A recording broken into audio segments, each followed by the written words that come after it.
بسم الله الرحمن الرحيم.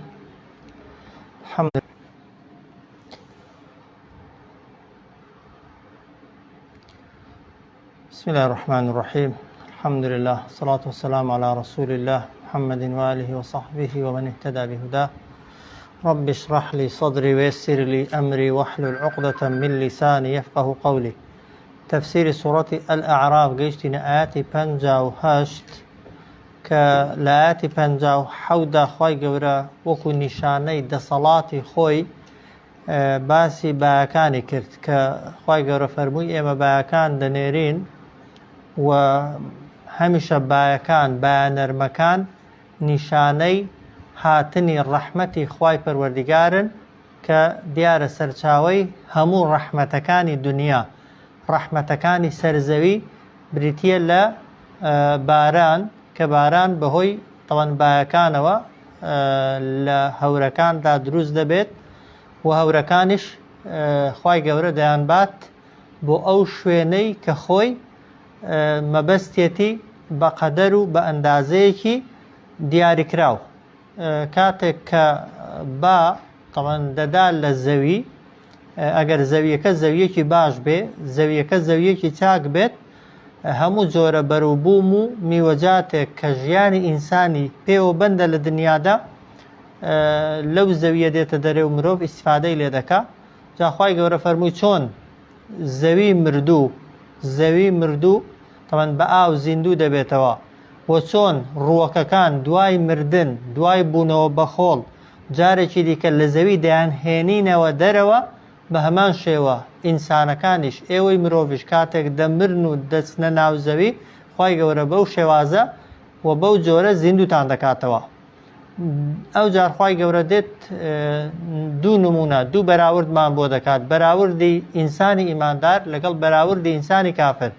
تەشبیهی ئینسانی ئیماندار دەکا بەچی؟ بە زەویەکی بەپیتی بەبەرەکەت، زەوی بەپیت و بەبەرەکەت کە بارانی بەسەردا ببارێ، ئەنجامەکەی چییە؟ ئەنجامەکەی بەخشینی بەروبووم و میوەجاتێکی بەسوود و بەکەڵکە، وایە؟ بەڵام زەویەکی ڕق و وشکی بێبەرەکەت و بێخێر چەندە بارانیشی بەسەردا ببارێ، ئەو زەویە یا هیچی لێ نایەتە دەرێ، یان ئەگەر لێشی بێتە دەرێت تەنها دڕک و داڵ و شتی دڕکاوی و وەشتی زیانبەخشی لێ پەیدا دەبێ. جا خوای گەورە مرۆڤی ئیمانداری تەشبیه کردووە بەچی؟ بە زەویەکی بەپیت. کاتێک کە گوێی لە قورئان دەبێت، گوێی لە فەرمودەی پێغەمبەر دەبێت صلی الله علیه وسلم، گوێی لە ئامۆژگاری دەبێت، ئینسانی ئیماندار وەکو زەویەکی بەپیت وایە، ئامۆژگاریەکەی وەردەگرێت، چۆن زەویەکە بارانەکەی وەردەگرێت، ئەوجا کە وەری گرت لەناو خۆیدا نایهێڵێتەوە، نەتیجەی دەبێت، بەرهەمی دەبێت. بۆ ئەوجار دواتر تەوەن بەر یعنی زراعەت و کشتتوکاڵ دێنێتە دەرێ، کە زراعەت و کشتتوکاڵی هێنایە دەرێ، خەڵک ئیستیفادەی لێ دەکا. ئینسانی ئیماندار گوێ لە قورئان دەگرێت، بۆ خۆی وەری دەگرێت و جێبەجێی دەکا و پاشان سوودیشی دەبێتە دارێکی بەبەر و دارێکی بەسێبەر بۆ خەڵکی. بەڵام کەسی بێ ئیمان چەندە نسحەتێکەی ئامۆژگاریکەی وەکو زەویەکی ڕقی وشکی بێخێر وایە. سەیریکەن دەفەرمێ والبەلد الطەیب، والبەلد الطەیب، بەلد یعنی زەوی و عەرزی خاوێن و پاک و بەپیت، یەخڕوجو دێنێتە دەرێ، نەباتوه گژوگیایەکەی خۆی، بەڵام بئیذنی ڕەبیه بە فەرمانی پەروەردیگاری، بە مۆڵەتی پەروەردیگاری. والذی و ئەوەی یعنی ئەو زەویەی کە خەبوثە پیسە، لا یەخڕوجو یعنی لێی نایەتە دەرێ، ئیلا نەکیدە تەنها دڕک و داڵ نەبێ. کەذالیکە هەر بەم شێوەیە نوسەرف ڕوونی دەکەینەوە ئەلئایات چەندان بەڵگە و نیشانە بۆچێ؟ لقەومین یەشکوڕون، بۆ کەسانێک یا بۆ گەلانێک کە شوکرانە بژێری خوا دەکەن. والبەلد الطەیب، بەلد یعنی زەوی عەرز، زەوی پاک، زەوی بەپیت، زەوی بەخێر، تەبیعەت و سروشتی چۆنە؟ یەخڕوج نەباتوه دێنێتە دەرێ گژوگیایەکەی ناوی، ئەو گژوگیایی کە تۆوەکەی چۆتە ناوی، بەڵام بئیذنی ربه بفرماني پروردگاري بمولتي پروردگاري والذي خبث وأوشي كبيسا أو زويشي كبيسا لا يخرج نان تدري لينا تدري إلا نكدا تنها درك دالشتي بكالق نبي كذلك بمشي ويا نخرج الموتى نصرف الآيات عفو رند كينوا چندان بلغو نشانة لقوم يشكرون بو كسانك يا بو قلانك كشكران بجيري خواب كانوا هزب نعمة كان خواب كان جا وكو قتمان بلدي طيب شيء إنساني إيمان دارا جويلة آتكاني خواب دقري پاشان چون زەویەکە ئاوەکەی هەڵدەمژێ ئینسانی ئیمانداریش ئامۆژگاریەکان کە گوێی لێ دەبن دایان خاتە دڵیەوە پاشان ئەو ئامۆژگاریانە لە دڵیدا دەمێننەوە بێگومان نا چۆن زراعەتەکە دێتە دەرێ دەبێ کردەوەش بەرهەمی یعنی پاکی دڵەکەت بن دەبێت دڵە پاکەکەت دڵە خاوێنەکەت کردەوەی جوانی لێ دیار بێت و کردەوەی جوانی لێ بەرهەم بێ ئەو جار نابێت بۆندەش بۆستی هیچ درەختێک بەرەکەی بۆ خۆیەت یا بۆ خەڵکیە بۆ خەڵکیە سێبەرەکەی بۆ خۆیەت یا بۆ خەڵکیە بێگومان بۆ خۆشیەتی خۆشی قازانجی لێ کردووە بەڵام بۆ خەڵکیشێتی ئینسانی ئیماندار کاتێک کە ئاەت وەردەگرێت فەرموودە وەردەگرێت ئامۆژگاری وەردەگرێت پێش هەموو کەس بۆ خۆی ئیستیفادەی لێ دەکا وەکو عەرزەکە وەکو زەویەکە وەکو زەویە بە پیتەکە هەڵی دەمژێت و لەناو خۆی ڕای دەگرێ بەڵام دواتر بەوەندەی ناوەستێ گژوجیای جوان سودبەخش بەرهەمدار سێبەردار دێنێتە دەرێ ئەو جار لەو بەرە لەو سێبەرە خەڵک ئیستیفادە دەکا بەڵام کەسی بێدین کەسی بێباوەڕ کەسی خراپەکار چەندە ئامۆژگاری کەی وەکو زەویەکی ڕەقی وشکی بێخێر وایە هەر بارانەکەی بەسەردا دەبارێ بەڵام بارانەکە بە عەرزەکەشدا ناچێتە خوارێ هەڵیشی ناگرێ ئیستیفادەشی لێ ناکا وە کەسیش خێری لێ نابینێت و دەبێتە کەسێکی بێکەڵک و بێخێر والبلد الطيب زەوی پاک يخرج نباته دێنێتە دەرێ گژوجیایەکەی بإذن ربه بفرمان وستي پروردگاري والذي خبث أو الزويي أو شاري أو عرزي كبيسة لا يخرج إلا نكدا لينا يتدري تنها دركدال نبي كذلك هربم شوية نصرف الآيات رند كينوا چندان بلغو نشانه بلان بوچه لقوم بو کسانك سپاس گزاري خواب كان طبعا چه سپاس گزاري خوا دكا عادة او كسي كسب نعمتي خواي گوربكا ایماندار كاتك كا بتايبتي نمونك بو انساني ایماندار كا هدايتي ورگرت طبعا بو خوي هنده خوشي لهدايتكي دبينت لسري شكراني خوا دكا وهروها بەشێکیش لە شوکرانە بژێریەکەی ئەوەیە کە هیدایەتەکەی پەخش دەکات ناوێ هەر بۆ خۆی بێ دەیدا بە خەڵکی دیکەش چۆن ئەو کەسەی ماڵی هەیە ئەگەر شوکرانە بژێر بێ لی دەبەخشێ بەخشین لە ماڵ نیشانەی شوکرانە بژێریە هیدایەت و ئیمانیش نیشانەی شوکرانە بژێریت ئەوەیە خەڵکی دیکەش بەهۆی تۆ هیدایەت وەربگرێ خەڵکی دیکەش لە تۆ ئیستیفادە بکە ئەو جار ئاەتی دواتر خوای گەورە دێ باسی کۆمەڵێک پێغمبەرمان بۆ دەکا بەڵام تەنها مەشهەدێک لە بەسەرهاتی پێغمبەران یەکەمیان نوح دەفەرمێت لەقەد ئەرسەلنا نوحا جا عولەما دەفەرمون ئەو لامە جوابی سوێندا یعنی سوێن بەخوا و بەبێ گومانی ڕەوانەمان کرد لەقەد یعنی سوێن بەخوا و بەبێ گومانی ڕەوانەمان ئەرسەلنا ڕەوانەمان کرد نوحا نوح سەلامی خوای لێبێ ئیلا قەومی بۆ لای گەلەکەی فقال قتي يا قومي أي قلكي خوم اعبدوا الله بپرستن خوا ما لكم بو ايوانيا من إله هيس پرستراوك غيره جگل خوا إني بگمان من أخاف عليكم ده ترسم ليتان دەترسم بێتە سەرتان ئاوایە بۆ خۆی مەفهومەکەی ئینی ئەخاف و بێگومان من دەترسم عەلەیکم یعنی بێتە سەرتان عەذابە یەومین عەظیم سزا لە ڕۆژێکی زۆر گەورەدا کە مەبەستی ڕۆژی قیامەتە طبعا نوح سەلامی خوای لێبێ دوای ئادەم سەلامی خوای لێبێ طبعاً کە باوکی بەشەرە و یەکەم پێغەمبەریشە، دوای ئەو طبعاً ئیدریس پێغەمبەر هاتووە، دوای وی یەکەم پێغەمبەر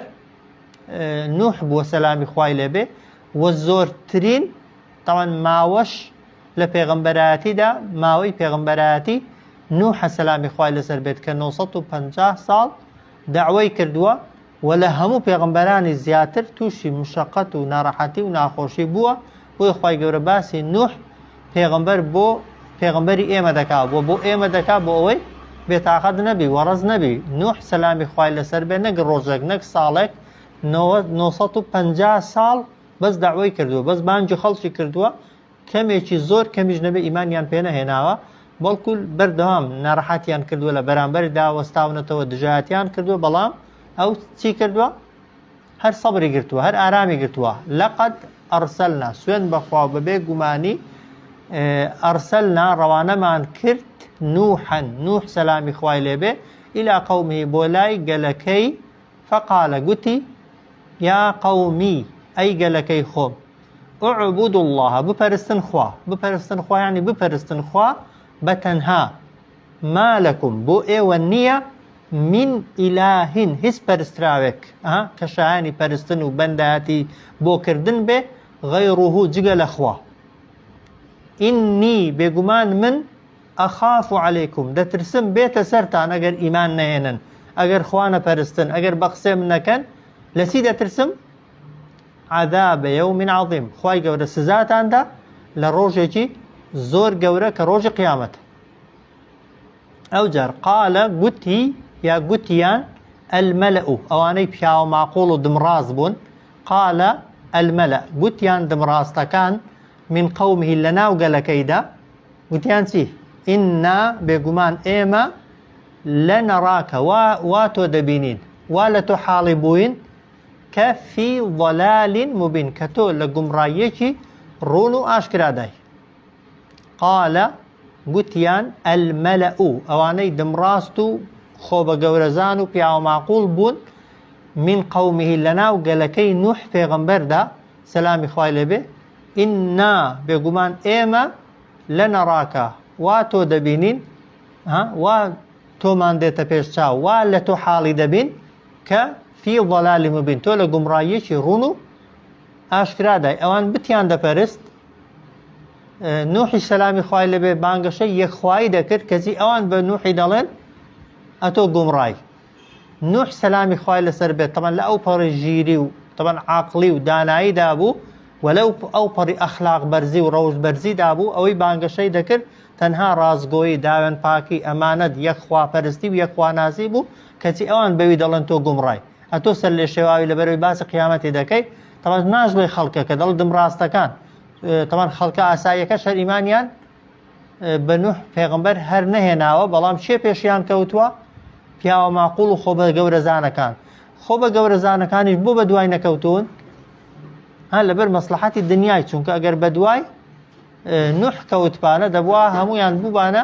عەبدێکی ئاسایی، بەندەیەکی ئاسایی لەگەڵ خەڵکەکەی دیکەی یەکسان بووبانە، نەیان دەتوانێت خەڵکی بەکەی فوقان بسەوسێنەوە بە کۆیلەکەن، بەڵام پێش خەڵکی جوابیان دەدایەوە، لە جیاتی خەڵکیش جوابیان دەدایەوە بۆی خەڵکەکە نەوێرێ یان قەناعەتی پێ نەکەن. قال المەلەء گوتیان دمڕاستەکان من قەومه لە ناو گەلەکەی نوح پێغەمبەردا ئیننا لەنەڕاکە بێگومان ئێمە وا تۆ دەبینین، وا تۆ دەناسین کە فی ضەلالین مبین تۆ لە گومڕاییەکی ڕوون و ئاشکرادای. چۆنی جوابدانەوە؟ طبعا پێوت ئێوە گومڕان، ئێوە سەر لێ شێواون، ئێوە کافرن، ئێوە ملحیدن، ئێوە بێباوەڕن. نا، طبعا ئەو پێغەمبەری خوایە، ئەو وەک دەڵێ خەریکی داعوەکردنە، خەریکی هیدایەت وەرگرتنە،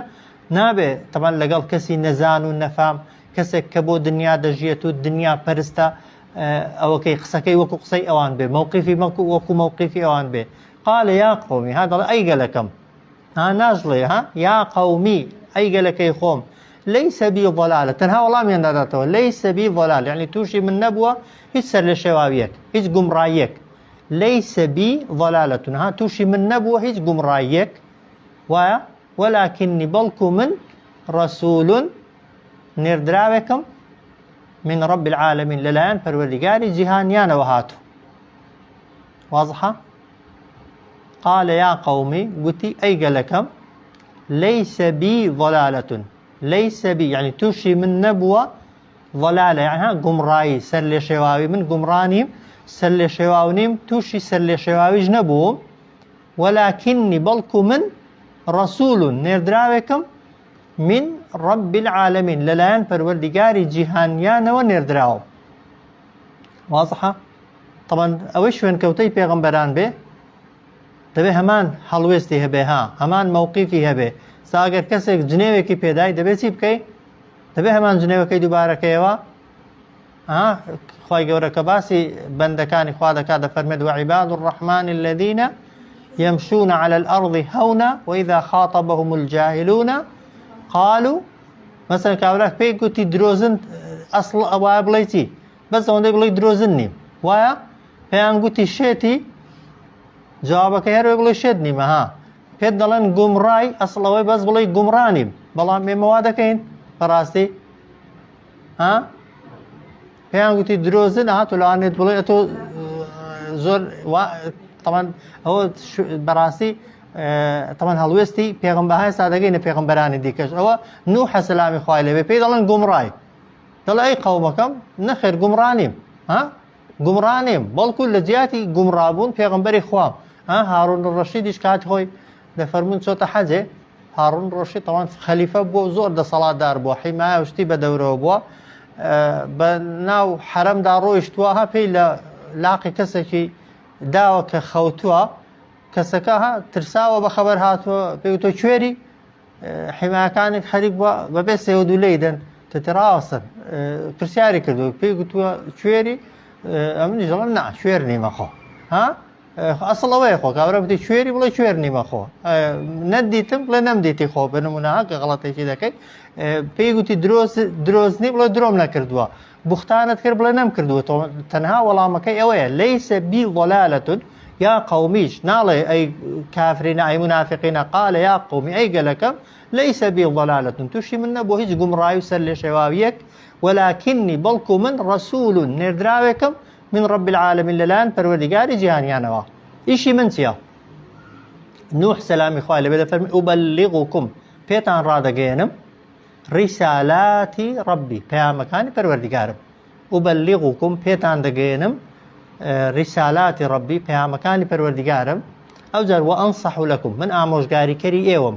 دڵسۆزی ئێوەم تەمان ئامۆژگاریکار یعنی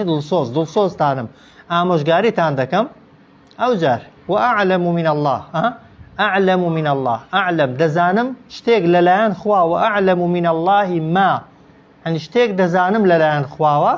كلا تعلمون ايوه نايزانن أعلم زور بأدبه طبعا نال ايوه هيز نازانن أجا نال علمك اي خوما وأعلم من الله يعني زاناتر من بتي من الله ما للايان خوا شتيكم بيدراوه شتيكم پێگوتراوە شتێک فێرکراوم کە لا تعلمون کە ئێوە نایزانن جیاوازیەکەم لەگەڵ ئێوە تەنها ئەوەندەیە گومڕانیم لە ئێوەش بەسەر ئێوەشدا خۆم هەڵناکێشم ئەگەر جیاوازیەکەم هەبێ لەگەڵ ئێوە جیاوازیەکە ئەوەیە من خوا ناردومی وە شتێکیشی فێر کردوم کە ئێوەی فێر نەکردووە بە منی شتێک گوتووە هەندێک غەیبیات و نهێنیاتی قیامەت و دوا ڕۆژ و دوای قەبر کە نوح سەلامی خوای لێبێت هەموو پێغەمبەرێک دەیانزانی خەڵکی ئاسایی نەیدەزانی بەڵام کە دەیزانی لە خۆیەوە نەبوو خۆی پێ هەڵ نەدەکێشا دەی خوا فێری کردوم ئوبەلیغوکم هاتووم چ بکەم پێتان بگەێنم پێتان ڕادەگەێنم ڕیسالاتی ڕەبی پەیامەکانی پەروەردگارم وأنصح لكم دڵسۆزی ئێوەم دڵسۆزی ئێوەم یعنی ئامۆژگاریکەری ئێوەم کە پێغەمبەران سەلامی خوایان لێبێت تەمان ئیجبارکەر نین ناتوانن کەس ناچارکەن بەڵام ئامۆژگاریکارن ڕێنمونیکارن ئامۆژگاریکەری ئێوەم دڵسۆزی ئێوەم وأعلم من الله زاناترم لەلایەن خواوە ما بەشتانێک کە لا تعلمون کە ئێوە نایزانن واضحە ئەوجار طبعا جوابیان دەدایەوە دایان گوت باشە چۆن دەکرێت مرۆڤێک وەکو ئێمە بخواتەوە بچێتە بازاڕی و چی بکا و چی بکا و پێغمبەریش بێت و خوا کردبێتی بە نوێنەری خۆی بۆیە فەرمووی ئەوە عەجیبتم ئایا پێتان سەیرە سەرتان سوڕ دەمێنێ ئەوە عەجیبتم سەرتان سوڕ دەمێنێ پێتان سەیرە أن جاءكم كهاتوا بوتان ذكر آموشگاري من ربكم للاين پروردگارتان أو عجبتم بيتان سيرا سرتان سور دمينه أن جاءكم كهاتوا بوتان ذكر يعني آموشگاري من ربكم للاين پروردگارتان على رجل للرقاي بياوكوا كمنكم لخوتانا سيري يعني لخوتان كسك بو بيت نوينري خوا و پیام خواتان بو بينه لو سرتان سور دمينه او زارو پیغمبر بو چاتوا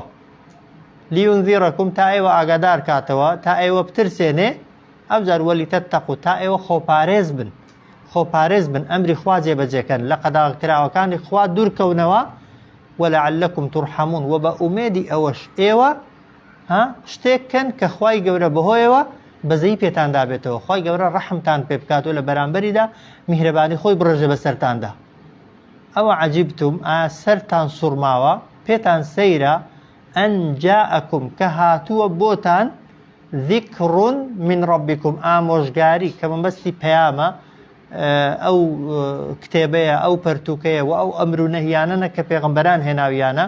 بۆتان هاتووە ئامۆژگاری و پەیام و پەرتووکێک لەلایەن پەروەردگارتانەوە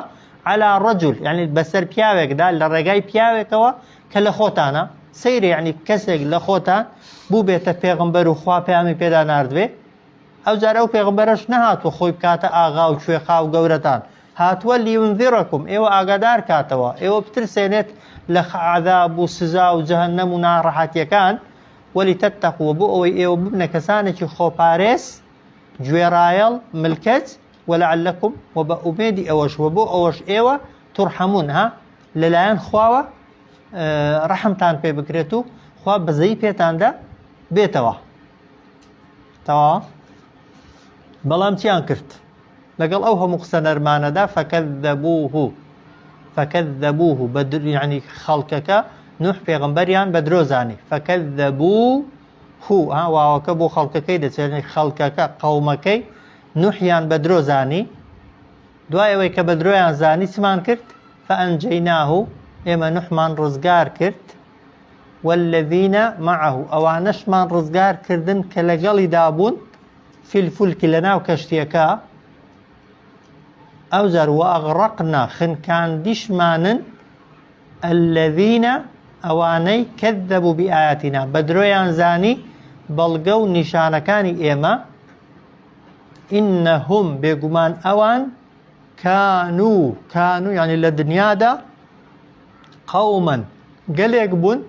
كسانك بون عمين يعني خوان شوير كربو ضلي خوان شوير كربو لآست راستي كان دا وتاويان داخز بو لآستي حقيقة كان دا طبعا ما بستي شويري تاونية شويري ضلا يعني اللي حقيقته لراستي كان تينا دا قيشتنو خوان وكو شوير لبرانبر او همو بلغو نشانانا دا پیشان دا فكذبوه نوح پیغمبریان بدرو زانی فأنجيناه ايما نوح من رزقار كرت والذين معه اوانشي كالقلي دابون بسي رزقار مان كردن لشوير رزقار مان كردن في الفلك لكشتيكا دا كنوح سلامي خوالي بدرستي كردبو وأغرقنا خنكان دشمانن الذين كذبوا أواني كبدرويان زاني بو بآياتنا بلغو نشانكاني إيما بلام أو هر طبعا ليرة بكورتي باسكراوا بلام چند سال بدرويان زاني هر يك زارنا 950 سال أو هر آموشگاري دكردن ليلا ونهارا شو روش بآشكراو بنهيني بتنها وبكومل بدنگي وبدنگ بن آشكراو بنهيني بلام ئەوان بە هەموو شێوازێک دژایەتی نوحیان دەکرد و هەڕەشەی کوشتن و بەرباران کردنیان لێ دەکرد ئەو جار تەمان دوای ئەوەی کە یەقینی پەیدا بوو کەسێکی دیکە ئیمانی پێناهێنێت و بە دوای ناکەوێت ئەو جار دوعای لێکردن پاڕایەوە فەرمووی خوایە لەسەر زەوی ئەوانەی کە کافر و بێباوەڕن هیچیان مەهێڵەوە چونکە ئەگەر بمێننەوە خەڵکی دیکەی کافر و بێباوەڕیان لێ پەیدا دەبێت و سەرزەوی پڕ دەبێت لە خراپەکاری ئەو جا خوای گەورە فەرمانی پێکرد کەشتێکەکەی دروست کرد و ئەو ڕزگار بوو ئەوانش خنکان فكذبوه نوحيان بدرو زاني فأنجيناه رزقار مان كرد نوح والذين معه في الفلك أواني لقلي دابون لكشتيكا وأغرقنا الذين كذبوا بآياتنا خن كان دمان أواني كبدرويان زانيبو بلغو نشان كان إيما إنهم كانوا قوما عمين بيقمان أوان قوم يقبون قل يقبون عمين يعني خويان لآست آموزگاري كان دا شوير كردبو يعني دليان شوير بو لآست راستي كان دا ولا راستي كان تينا دا قشت أو بسرهاتي نوح سلامي خواهي لبا بكرتي أو جار خواهي قرباسي قوم عاد دكا وإلى عاد دفرمي وروانش مان كرد بولاي قوم عاد أخاهم براكي خوان كذلك برا يعني كسك لعشيرته خزمي خوان وناسياوي خوان بو كناوي هود بو طبعا ها دواي ويكا نوح سلامي خواهي لبا كشتيكي طبعا جيجير بويا ولا سرزوي جاري شي ديكا طبعا لو خلقي كلقل نوح پیغمبر دا ايمانيان هنا بو خلق زور بويا يكم كسك كبو پیغمبر چه بو نوح پیغمبر بو او هود پیغمبر بو كقومكي طبعا قوم عاد بون ليمن كشوينه كناي احقافه طبعا ليجياون خاد فرمي والى عاد وروانا مان كرب ولاي قوم عاد أخاهم براكي خوان يعني كسك كالعشيرة هوزو تيري خوانا كناوي هودا سلامي خواي لبه قال يا قومي قلت أي لكم اعبدوا الله بفرستن خوا ما لكم بو ايوانية من إله غيره هيت فرستراوك جگل أخوا بانقوازي همو پیغمبران سلامي خوان لبه لبابت عقيدو يك خواناسي دا يك بانقوازيا لآدم وتاكو تاكس كبانقوازي دكا ودعوة دكا يكمشت كدعوة دكا دبه خوا پرستی به و شریک بڕیار نەدان بێ بۆ خوا ئەگەر لە خواتیدا کێشەت نەبوو و هاوبەش و شەریکت بۆ خوا بڕیار نەدا یعنی پەیامی پێغەمبەرانت قبول کردووە و شوێنکەوتەی هەموو پێغەمبەرانی تۆ وإلى عاد ڕەوانەمان کرد بۆ لای قەومی عاد ئەخاهم براکەی خۆیان کە هوودا قال يا قومي قلتي أي قلكم اعبدوا الله بپرستن خوا ما لكم بو ايوانية من إله هيت پرستراوي غيره جگل خوا أفلا تتقون أو بوسي خوپارزي ناكن بوسي فرمانكان خوا جبجي ناكن بوسي لقد كراوكان طبعا أفلا تتقون كرديك هروي أفلا بو خوپارزي ناكن بس ما بز لخوپارزي تيا